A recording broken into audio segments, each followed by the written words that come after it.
नमस्कार, मैं हूं आपके साथ अंकिता पाल। बुलेटिन की शुरुआत करते हैं। प्रदेश के सीएम नायब सिंह सैनी ने जींद जिले के गांव जाजनवाला में पहुंचकर शहीद लांस नायक प्रदीप नैन को श्रद्धांजलि अर्पित की है। शोक संताप परिवार का हौसला बढ़ाया। सीएम ने इसके बाद में मीडिया के सवालों का जवाब देते हुए शहीद प्रदीप नैन को साहसी और पराक्रमी योद्धा बताया है। सीएम ने कहा कि वो आतंकवादियों के खिलाफ चलाए गए एक ऑपरेशन में देश के काम आए और ऐसे महान वीर को सैल्यूट करता हूं। साथ ही आपको बताते चलें कि प्रदीप नैन पैरा स्पेशल फोर्स में कमांडो थे। 6 जुलाई को जम्मू कश्मीर के कुलगांव के आतंकवादियों से लोहा लेते हुए शहीद हो गए थे। देखिए, प्रदीप एक परिवार के अंदर जिस प्रकार की उन्होंने बात बताई है, एक बहुत ही साहसी और मजबूत जवान था। एक ऑपरेशन में आतंकवादियों से लड़ते हुए वो देश के काम आया है। हमें तो दुख है, परिवार को भी दुख है। परमपिता परमात्मा से हम ये प्रार्थना करते हैं कि उस दिवंगत आत्मा को अपने श्री चरणों में स्थान। यमुनानगर से हरियाणा के कृषि मंत्री कंवरपाल गुर्जर ने मुख्यमंत्री तीर्थ यात्रा योजना के तहत अयोध्या के लिए बस रवाना की है। साथ ही आपको ये भी बता दें कि इस योजना के तहत कई लोगों को लाभ भी मिलेगा और लोग जो अयोध्या हैं वहां के अयोध्या के दर्शन कर पाएंगे जिनकी आय 1,80,000 से कम है। उन्हें निःशुल्क तीर्थ यात्रा करवाई जा रही है। और इस दौरान कृषि मंत्री ने भी बस में बैठे सभी श्रद्धालुओं से बातचीत की और उन्हें तीर्थ यात्रा की बधाई और शुभकामनाएं भी दी है।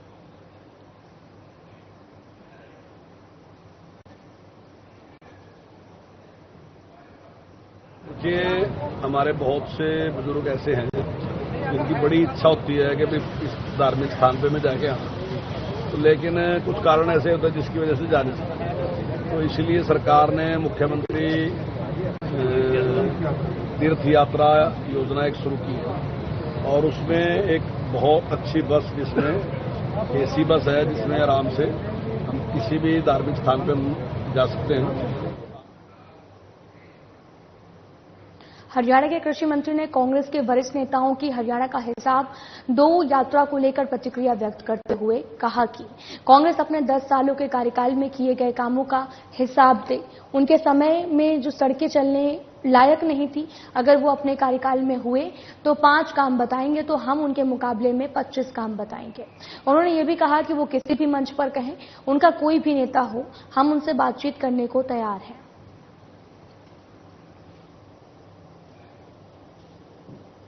बहुत अच्छा है। मैं समझता हूं कि निश्चित तौर से हिसाब मांगना चाहिए, हमारे से भी हिसाब मांगना चाहिए, उनसे भी हिसाब मांगना चाहिए। 10 साल कांग्रेस की सरकार रही, जो पक्षपात उस सरकार में हुआ।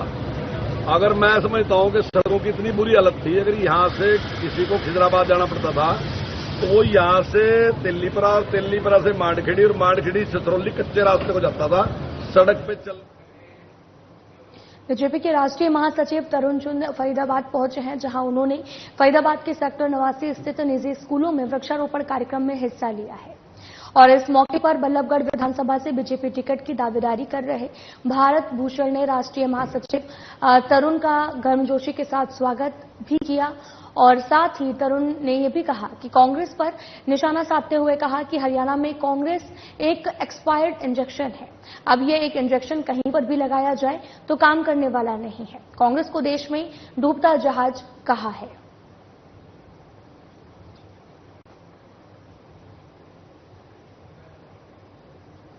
इंदिरा गांधी जैसा तानाशाना पैदा हो सके जो देश के संविधान को और नागरिक के मूल अधिकारों को चाहिए।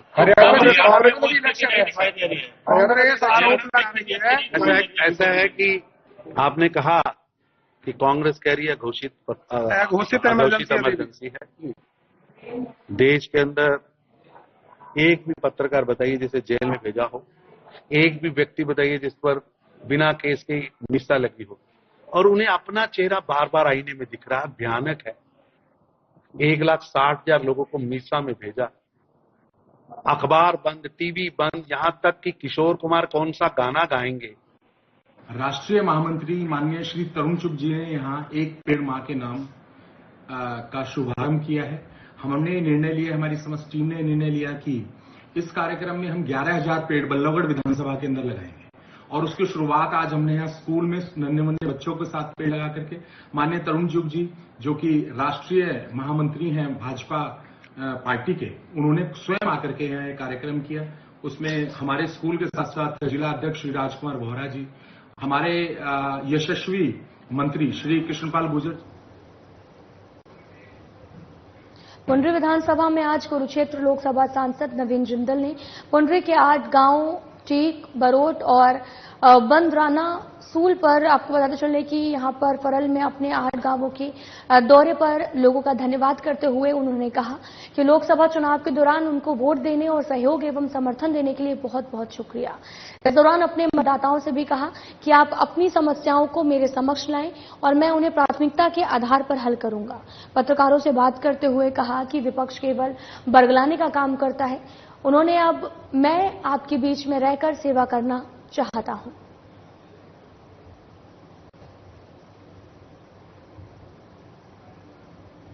प्राथमिकताएं जो है मैं गांव वालों से पूछता हूं कि आपकी क्या प्राथमिकताएं हैं। तो हम सभी को जो है एक ये प्राथमिकता की आपने बात छेड़ दी, ये बहुत आवश्यक है क्योंकि कई बार हमें लंबी लंबी लिस्ट आती है, 10 पॉइंट की लिस्ट, 15 की, 20 पॉइंट होते हैं। लेकिन जब उनसे पूछते हैं कि अगर एक ही काम हो सकता है तो क्या करना चाहिए, तो वो 1 नंबर को नहीं बोलते, कई बार 9 नंबर होता है, कभी 11 नंबर होता है। तो मैं सभी से आग्रह कर रहा हूं कि जब कोई लिस्ट बनाए भी तो प्राथमिकता के हिसाब से जो नंबर 1 चीज है सबसे महत्वपूर्ण है, उसको नंबर 1 पे रखें। खबर पलवल से है, जहां पर सरकार की ओर से सरपंचों के विकास कार्यों को लेकर बढ़ाई गई पावर के बाद में पार्षद भी लामबंद होकर इस मांग को उठाते हुए नजर आ रहे हैं। कई वार्ड के पार्षदों ने अपनी मांगों को लेकर स्थानीय विश्राम गृह में इकट्ठा होकर जिला उपायुक्त को ज्ञापन सौंपा है। जिला के वार्ड पार्षदों ने रेस्ट हाउस में भी एकत्रित होकर अपनी मांगों को लेकर जिला उपायुक्त को ज्ञापन सौंपा। पार्षदों ने कहा कि सरकार की वो सबसे महत्वपूर्ण कड़ी है क्योंकि हर व्यक्ति अपनी समस्या को लेकर सबसे पहले उनके पास आता है। विधायक या किसी अधिकारियों के पास में जाकर आम जनता उनके पास काम की उम्मीद से आती है, इसलिए पार्षदों की भी पावर बढ़नी चाहिए। हरियाणा के पार्षदों को 20 लाख रुपए की सालाना स्वैच्छिक ग्रांट मिलनी चाहिए जिसके पार्षद अपने अनुसार खर्च कर सके। पार्षदों का भत्ता बढ़ाकर 25,000 किया जाए और कार्यकाल समाप्त होने के बाद उनकी पेंशन बननी चाहिए। नगर निगम, नगर परिषद, नगर पालिका के अध्यक्ष पद का सीधा चुनाव बंद होना चाहिए। यहाँ पे होडल, हकीम और पलवल नगर परिषद के पार्षद सभी इकट्ठे हुए हैं। हमारी सरकार से ये मांगे हैं कि जैसे कि सरपंचों को मान सम्मान दिया गया है ग्रांट के लिए, हमारे पार्षदों के पास कोई एक ट्रॉली मिट्टी डलाने की कोई पावर नहीं है और ना ही कोई मतलब कभी इमरजेंसी तत्काल में कोई काम करा सकते हैं। तो हमारी सरकार से ये मांग है कि हम पार्षदों को कोई ऐसा पावर दिया जाए जिससे कि हम तत्काल में छोटे मोटे कार्य करा सकते हैं, क्योंकि हाउस की जो मीटिंग है करीब 8-8, 9-9 महीने होती है। जनता की जो आवाजें हैं वो जनता की आवाज का जो 8-8, 9-9 महीने डिले हो जाती है, हम विकास कार्य कराने में असमर्थ होते हैं, जिससे कि जनता हमसे नाराज होती है। और हम ये सभी साथी जो पार्षद हैं जितने भी हैं ये ग्राउंड से जुड़े हुए हैं। तो हमारी सभी पार्षदों की ये मांग है, तीनों करोड़ के सभी पार्षद मौजूद है। हमारी मांग ये है कि जो एप्रूव कमेटी में से पार्षदों की जो पावर की साइन की वो होने गई है, तो हमारी पहली मांग ये है कि साइन करने की पावर के हमारे बाद में जो भी काम होते हैं उसमें पार्षद की मॉनिटरिंग पार्षद का साइन अनिवार्य करे जाएगा। ठीक है, अगर पार्षद के देखरेख में काम नहीं होगा तो उसमें ठेकेदारों की मिलीभगत होगी तो उसमें सिक्योरिटी से काम नहीं हो पाएगा। तो पहली मांग तो हमारी है कि अप्रूव कमेटी में पार्षदों को शामिल किया जाए वार्ड के संबंधित कार्य में। तो सबसे बड़ी मांग तो हमारी ये है कि जो जैसे सरपंचों को हमारे सीएम साहब नायब सिंह सैनी जी ने बहुत अच्छा काम किया कि 20 लाख रुपए के उनको जो परमिशन दिए ऑफलाइन टेंडर कराने के लिए, क्योंकि हम सरपंच गांव का मालिक होता है, वार्ड पार्षद वार्ड के मालिक हम होते हैं, तो वही लोगों की अपेक्षाएं हमसे भी होती है कि टेंडर कहीं ऑनलाइन नहीं लग पाए तो हम भी कहीं काम कराएं। तो ये सरपंचों के लिए जो उन्होंने सीएम साहब ने किया उसके लिए हम धन्यवाद करना चाहते हैं, साथ साथ अपनी मांग उठाना चाहते हैं जिससे हम भी अपने वार्ड में ये छोटे मोटे जो काम होते हैं किसी के। हरियाणा के सरकारी डॉक्टरों ने अपनी मांगों को लेकर 2 घंटे के लिए ओपीडी बंद किया है, जिसके चलते पूरे हरियाणा में स्वास्थ्य सेवाएं ठप हो गई हैं। डॉक्टरों ने फिर से 25 जुलाई से हड़ताल की चेतावनी दी है, जिस कारण प्रदेश के स्वास्थ्य हालात की स्थिति बिगड़ने का खतरा होना जो है वो हो भी सकता है।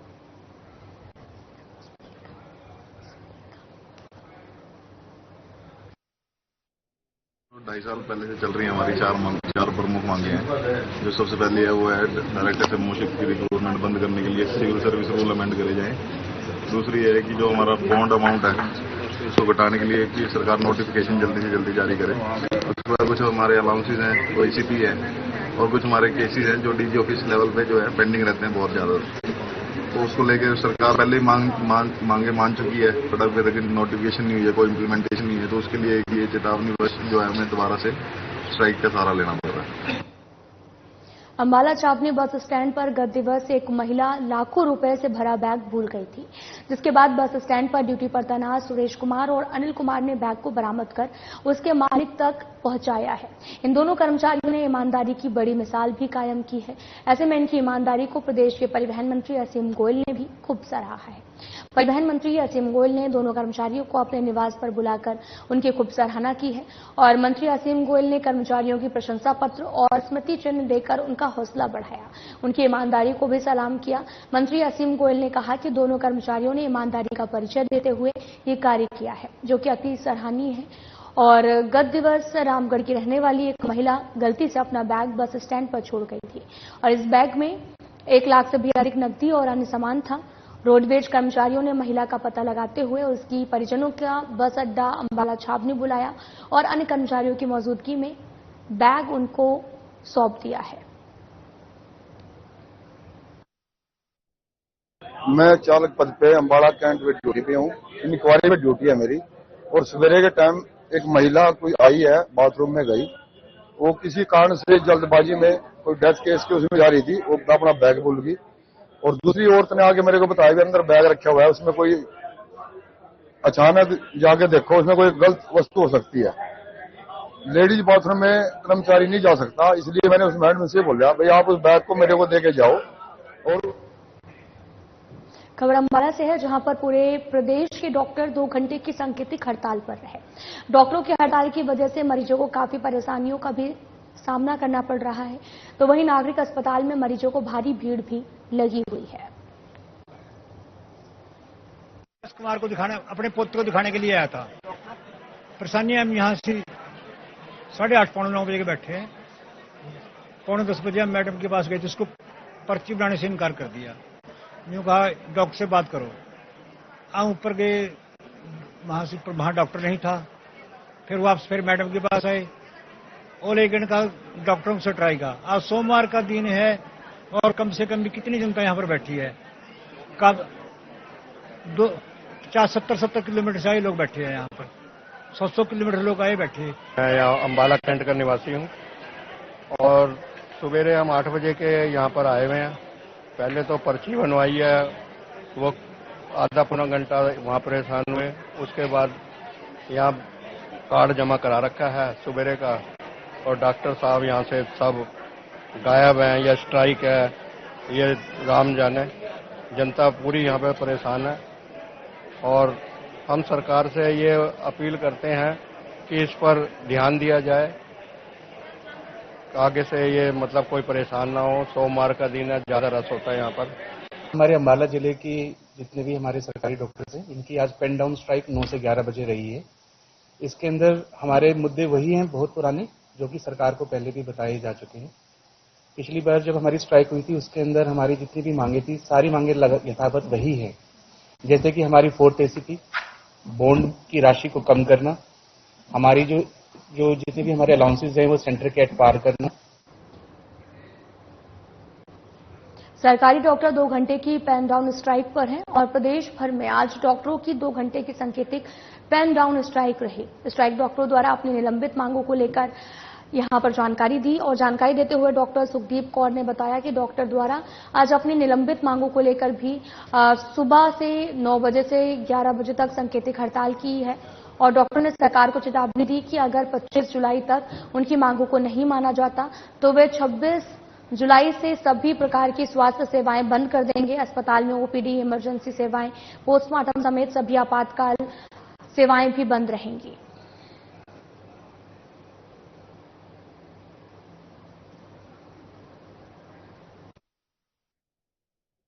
उसके बाद अभी जब पर्चा कटवाने के लिए लाइन पे खड़ा हुआ तो वहाँ बोले टोकन लेना पड़ेगा। अब टोकन पे खड़ा हुआ तो वहाँ भी जी कोई बैठे नहीं वहाँ पे, अभी बैठा तो उठ के चला गया वहाँ पे। पिछले कितने समय से आप यहाँ हो? मैं सुबह 9 बजे पहले आ गया था जी। तो आपको पता था आज हड़ताल है? नहीं पता था जी। जी सिर में दिक्कत है, चोट वगैरह लग रही थी। आया था मैं सुबह से, आया हूँ, हड़ताल चल रही है, 2 घंटे हो गए बैठे हुए। उल्टा से आया हूँ सेक्टर 11-12 से। क्या करें अंदर? वो मम्मी लाइन में खड़ी है। तो पर्ची काट के दे रहे हैं? नहीं, वगैरह भी डॉक्टर साहब जब कहेंगे जब। ऐसे डॉक्टर पे हड़ताल में तो मरीजों क्या कुछ दिक्कतों का सामना करना पड़ेगा? वो ये हमें नहीं पता जी क्या करना पड़ेगा। नहीं, इमरजेंसी और पोस्टमार्टम सेवाएं और जितनी भी आपातकालीन सेवाएं हैं सब चालू थी इस दौरान।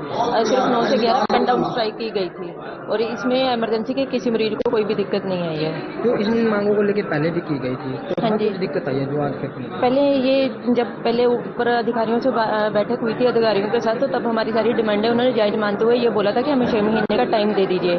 तो 6 मंथ बीतने के बाद भी अभी तक वो डिमांडें जो हैं ऑन पेपर ही रह गई हैं, उन्हें लागू नहीं किया गया है।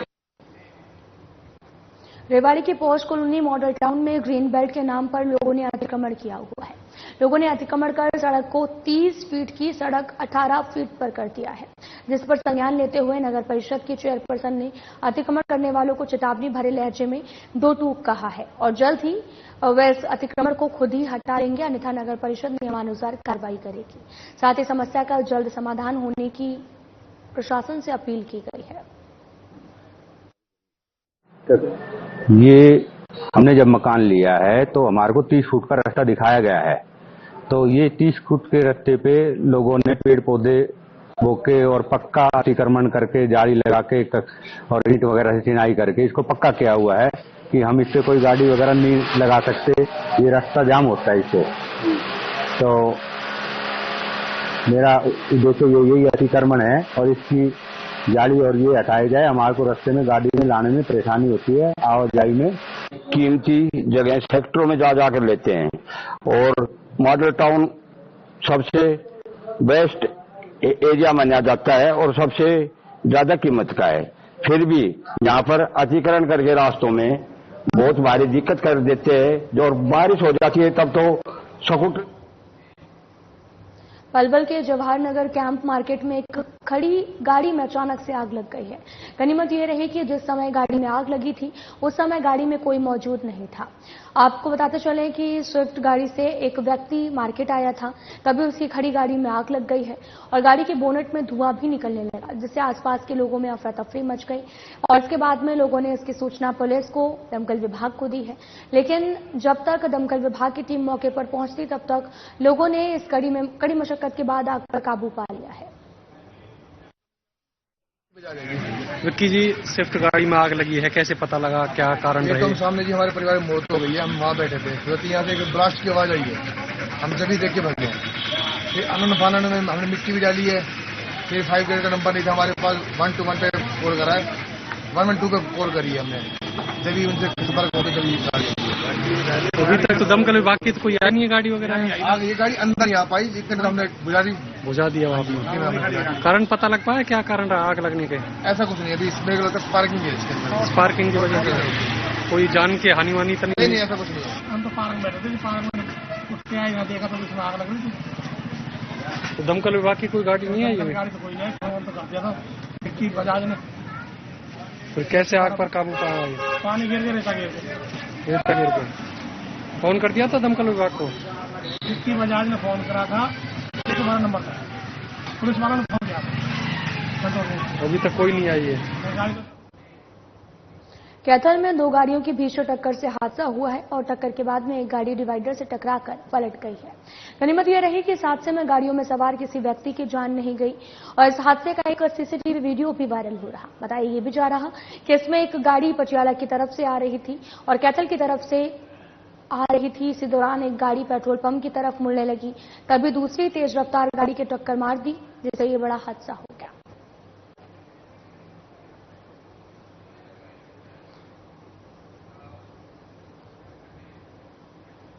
लास्ट वीडियो में इतना ही। नमस्कार।